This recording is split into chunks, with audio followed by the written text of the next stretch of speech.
Hello guys, नमस्कार। आज अपन एक टॉपिक लेकर आए हैं जिसका नाम है फीटल स्कल। क्या है फीटल स्कल? तो ये टॉपिक बहुत ही इम्पोर्टेंट है, हमारी जनरल नॉलेज के लिए भी इम्पोर्टेंट है। और हम यदि मेडिकल फील्ड या नर्सिंग फील्ड के अंदर हैं तो ये हमारे लिए बहुत ही इम्पोर्टेंट बनने वाला टॉपिक है। आप यदि इसी फील्ड में हो तो आप वीडियो को पूरा देखें और वीडियो को बीच में ना छोड़ें, ठीक है। तो आज बात करेंगे फीटल स्कल, मतलब बच्चे की खोपड़ी। क्या? खोपड़ी। तो इसके बारे में आज अपन सबसे पहले जानने की कोशिश करेंगे कि फीटल स्कल क्या होता है। उसके बाद अपन जानेंगे इसका एरिया, ठीक है। एरिया की बात करेंगे, area of fetal skull. Area of fetal skull. Area of fetal skull के बारे में बात करने के बाद हम बात करेंगे इसके स्यूसर्स के बारे में। किसके बारे में बात करेंगे? स्यूसर्स। स्यूसर्स क्या होते हैं? और स्यूसर्स के बाद हम बात करेंगे फंटल्स के बारे में। किसके बारे में? फंटल। फंटल के बारे में। उसके बाद हम बात करेंगे एंटीरियर फंटल एंड पोस्टीरियर फंटल्स, ठीक है। पोस्टीरियर फंटल्स, इसके बारे में बात। तो इन सभी को आज अपन डिटेल से जानने की कोशिश करेंगे। तो सबसे पहले बात कर देते हैं कि फीटल स्कल होता क्या है। फीटल स्कल होता क्या है, जिसको हम परिभाषित करेंगे। तो फीटल स्कल एक बोन से बनी संरचना है जो फीटस के ब्रेन को सुरक्षित रखती है। सुरक्षित रखती मतलब फीटल स्कल होता क्या है? तो ये एक क्या है? बोन से बनी संरचना है जो मस्तिष्क होता है, बच्चे की ब्रेन होता है, उसको सुरक्षित रखने का काम करती है। उसके बाद अपन बात करें कि इसका आकार कैसा होता है। इसका आकार कैसा होता है? तो इसका आकार होता है, वो होता है अंडाकार। कैसा होता है? अंडाकार, गोल आकार का इसका शेप होता है। उसके बाद अपन बात करेंगे कि जो टर्म डिलीवरी होती है, जब गर्भवती महिला की टर्म डिलीवरी होती है, मतलब डिलीवरी का टाइम होता है के समय फीटल स्कल का जो आकार है, क्या है? जो आकार है वो गर्भवती महिला की जो ट्रू पेल्विस होता है, जो डिलीवरी के समय जो पेल्विस की साइज होती है, उस साइज की तुलना में क्या होता है? बड़ा होता है। क्या होता है? बड़ा होता है। जो बच्चे के जो फीटस का हेड होता है वो ट्रू पेल्विस की तुलना में डिलीवरी के समय क्या होता है? बड़ा होता है। लेकिन डिलीवरी के समय मोल्डिंग के कारण, किसके कारण? मोल्डिंग के कारण ही जो फीटल स्कल है, क्या है? जो फीटल स्कल है वो पेल्विस से बाहर निकल पाता है। इसमें आपको एक बात समझ में आई होगी कि जो ट्रिम डिलीवरी है, डिलीवरी के समय जो फीटल स्कल का जो हेड है, जो स्कल है, वो आकार गर्भवती महिला के जो पेल्विस, जो रास्ता होता है बच्चे के पास और होने का जो पेल्विस होता है, उसकी तुलना में सिर है वो बड़ा होता है, फिर भी वो पेल्विस से बाहर निकल जाता है। इसका कारण क्या है? उसका कारण है मोल्डिंग। अब आपके मन में एक डाउट आया होगा कि मोल्डिंग क्या है, तो मोल्डिंग को हम समझेंगे। मोल्डिंग का कारण मतलब होता है, मोल्डिंग क्या होता है इसको हम समझेंगे कि जो मोल्डिंग है, क्या है?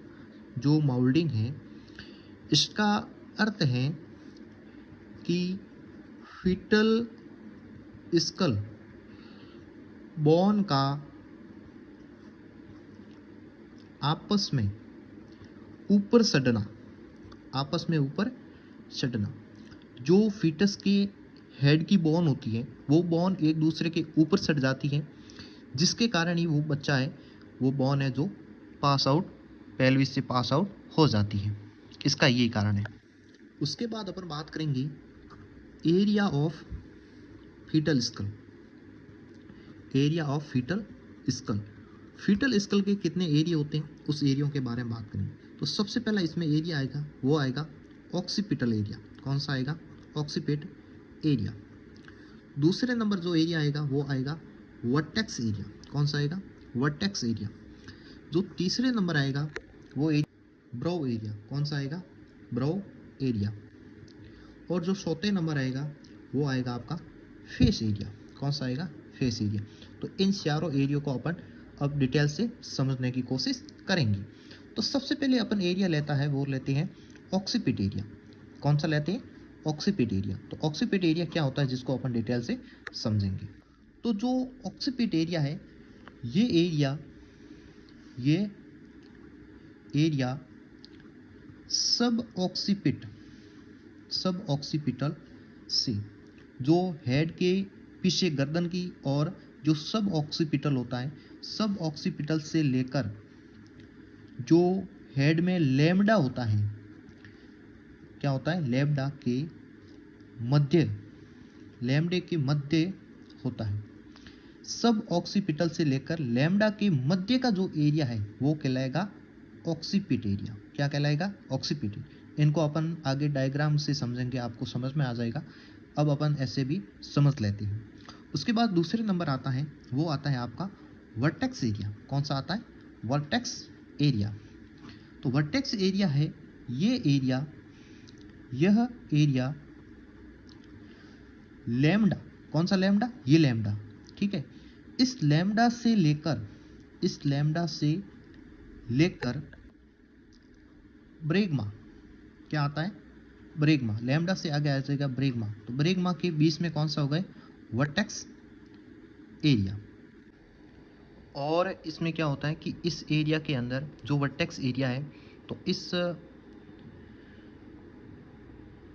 इस एरिया के अंदर, इस एरिया में फीटल स्कल का एक मैक्सिमम पॉइंट होता है। क्या होता है? एक मैक्सिमम पॉइंट होता है। ठीक है। उसके बाद आप बात करें कि जो वर्टेक्स एरिया है, क्या है? जो वर्टेक्स एरिया में स्थित जो मैक्सिमम पॉइंट है, क्या है? मैक्सिमम पॉइंट है। इस मैक्सिमम पॉइंट को क्या कहेंगे? वर्ल्ड कहेंगे। क्या कहेंगे? वर्ल्ड कहते हैं। उसके बाद तीसरे नंबर हम बात करते हैं ब्रो एरिया की। किसकी बात करेंगे? Bro area. तो ब्रो एरिया में बात करें तो यह एरिया ब्रेगमा से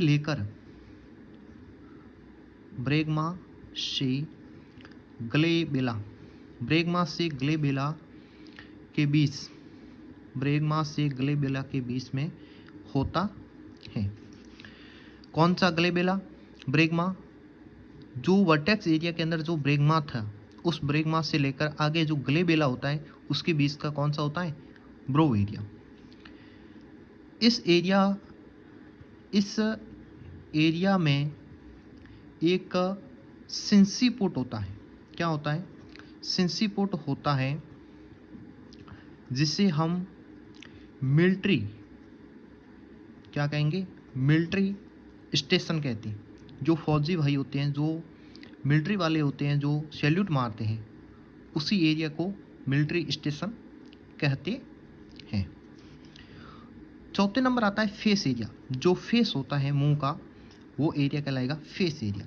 तो ये एरिया ग्लेबेला से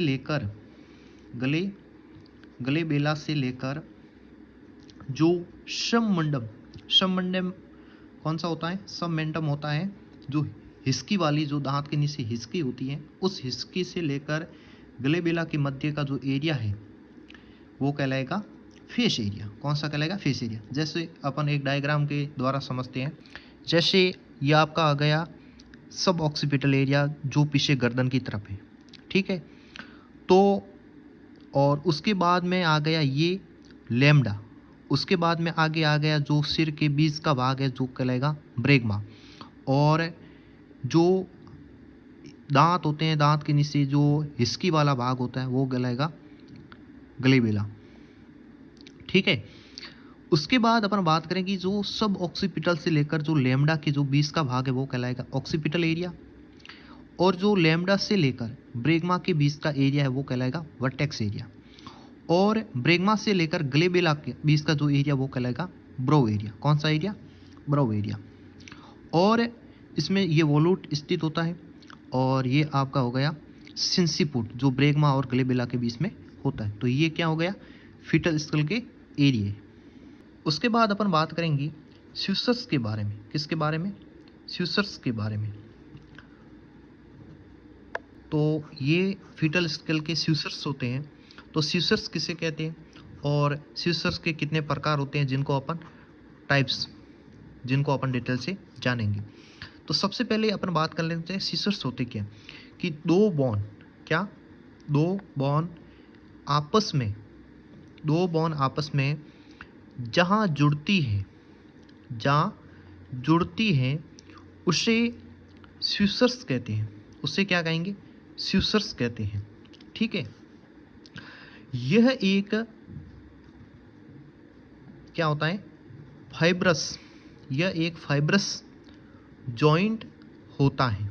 ये एक फाइब्रस जॉइंट होता है जो दो हड्डियों को जोड़ने का काम करता है, ठीक है। कि दो बोन आपस में जहाँ जुड़ती है उसको स्यूसर्स कहेंगे, उसके बीच वाले जॉइंट को। और ये एक जॉइंट है जो फाइब्रस जॉइंट होता है। क्या होता है? फाइब्रस, जो दो हड्डियों को जोड़ने का काम करता है। इसमें अपन बात करेंगे, अब इसमें निम्न प्रकार के टाइप्स होते हैं। कौन कौन से? तो सबसे पहला टाइप्स है इसके अंदर फ्रंटल। कौन सा है? फ्रंटल स्यूसर्स। दूसरे नंबर आएगा कोरोनल। कौन सा आएगा? कोरोनल स्यूसर्स। तीसरे नंबर आएगा सेजाइटल स्यूसर्स, और चौथे नंबर आएगा वो आएगा लैम्डोइडल स्यूसर्स, ठीक है। और जो पांचवें नंबर आएगा वो आएगा स्क्यूमसल स्यूसर्स, ठीक है। अब अपन इन 500 स्यूसर्स के बारे में डिटेल से जानेंगे। तो दो बोन आपस में जहाँ जोड़ती है उसको स्यूसर्स कहते हैं, और ये एक फाइब्रस जॉइंट होता है जो दो हड्डियों को जोड़ने का काम करता है। फीटल स्कल में निम्न प्रकार के स्यूसर्स हैं। सबसे पहला आता है फ्रंटल स्यूसर्स। ये स्यूसर्स दो फ्रंटल जो फीटल हेड की जो दो फ्रंटल बोन होती है उसके मध्य का जो स्यूसर्स है वो कहलाएगा फ्रंटल स्यूसर्स। उसके बाद आता है कोरोनल स्यूसर्स। तो ये स्यूसर्स फ्रंटल बोन, एक हो गई फ्रंटल बोन, दूसरी हो गई जो पैराइटल बोन जो सिर के मध्य होती है। तो फ्रंटल बोन और पैराइटल बोन के मध्य का जो स्यूसर्स है वो कहलाएगा कोरोनल स्यूसर्स। उसके बाद आता है सेजाइटल स्यूसर्स। ये स्यूसर्स दो पैराइटल बोन के मध्य होती है। जो सिर के मध्य भाग में जो दो पैराइटल बोन होती है उसकी जो बीच की लाइन है वो कहलाएगी सेजाइटल स्यूसर्स। उसके बाद आता है लैम्डोइडल स्यूसर्स। तो ये स्यूसर्स पैराइटल बोन जो हेड के जो बीच की बोन होती है और जो पीछे वाली ऑक्सीपिटल बोन होती है उसके मध्य का जो स्यूसर्स है वो कहलाएगा लैम्डोइडल स्यूसर्स।